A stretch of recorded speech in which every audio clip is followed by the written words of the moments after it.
So I was recently helping somebody with a project where they want to make a product and it needs a button.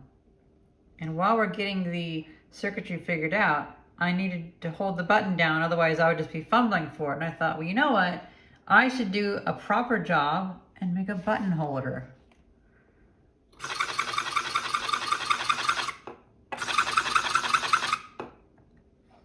This is the result. It's a little bracket to hold these universal buttons, and I actually like it quite a bit.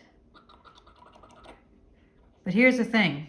It only took about 10 minutes to make, and I would like to show you guys the carve function that I used in Blender, also called the Boolean function.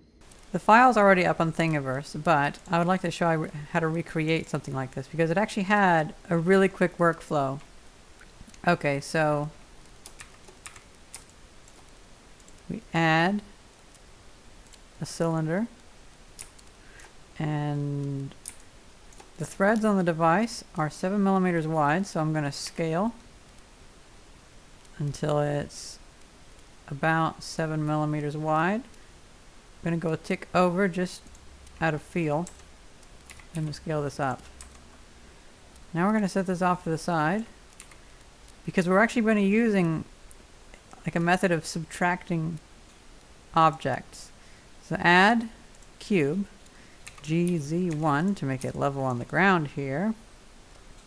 And now I can take this and, well, let's say, I think 2 is fine. Oh, right, and I know that I had to make it about 25 millimeters because the wire, it just gives more room for the wires. But if I make it GZ.5, that's enough space underneath it. And then I want the overhang to be 3 millimeters, so GZ.3. And now I'm going to copy this. So now I have a second one of these. This is where it might get a little complicated, but I'm going to go to front view, SX. I'm going to bring it in by, I have 2 millimeters on this side, 3 millimeters on that side. And now I'm going to actually I'm going to bring this down. I'm going to bring this over, and so it'll actually intersect. Click on this one. This is the one I actually want to remove that square from it. I'll go to modifiers, add Boolean function. Now the one I want to take out is cube01.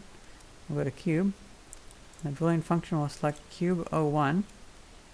Now you have different options. You have union, so it would actually be 2 cubes together, or difference. What I want is difference, so it's actually going to subtract this shape from that. And now in cases like this, something, a Bmesh can work, but I find Carve works best for some of these things. I'm going to hit apply, X to delete. You see it carved that out. We're going to do the same thing with this. Let's see, GX minus 4. Bring this up. I'm going to do the same exact thing. I'm going to click this, add a modifier, Boolean, cylinder, difference, carve, apply. Now we have that pulled out. You might be able to start seeing how this was formed.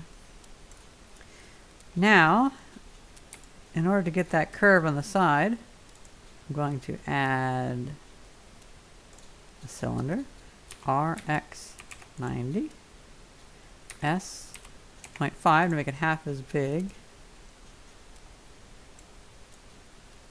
Is that good? Yeah, that could be good. Okay, I'm gonna go in here and I'm gonna delete these faces. I'm gonna go to, oh, what?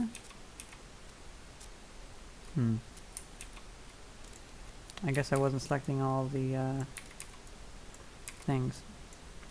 Okay, delete vertices. Can have this. Extend that out. Can have this. I'll move this over so you guys can see better. I'm going to take this cylinder and basically unwrap it into a die.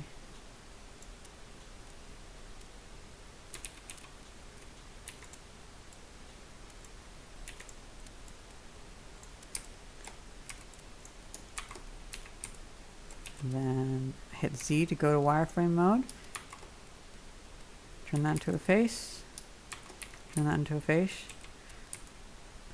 I'm going to hit A to select all, W to bring up the menu, and flip normals. Because it was inside out, because I turned that cylinder inside out. And yeah, there we go. So A again, S, Y in the green direction, like so. And I guess we'll do it like that, and I'll put this on there.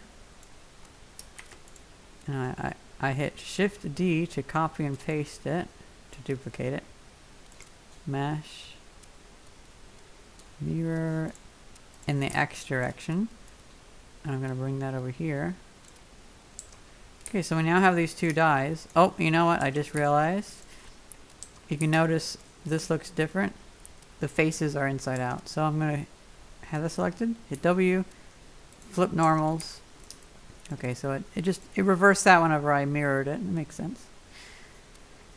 So now we go with that Boolean cylinder, difference, carve, apply.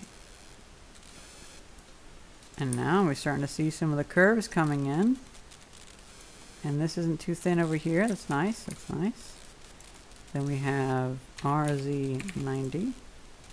Wow, that's a bit messed up, but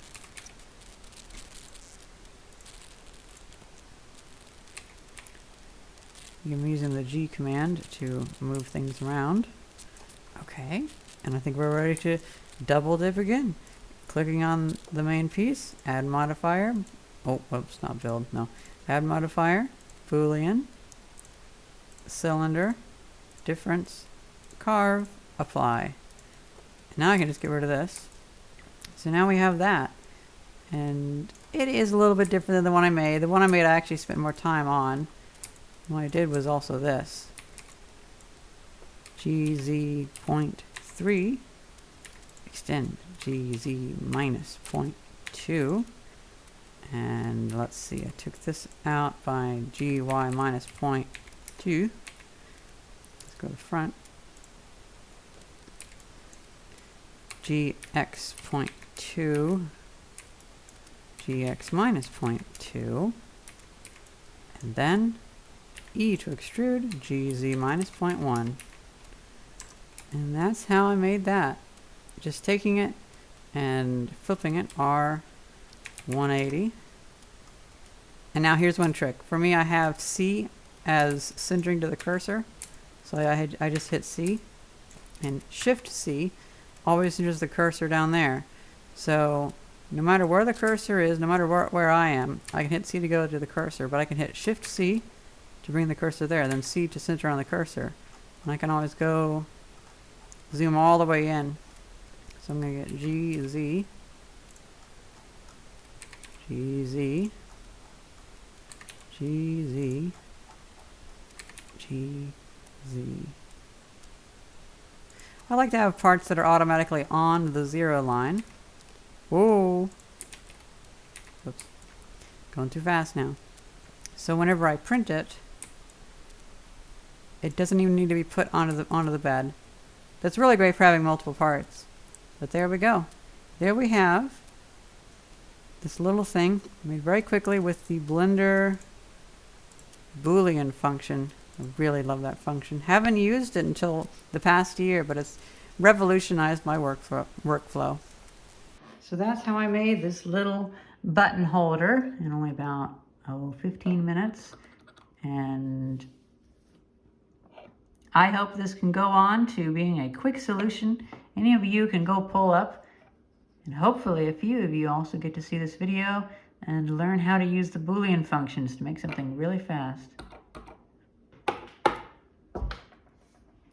Fun in 3D. I haven't thought of an outro for this channel, so let's make a new one.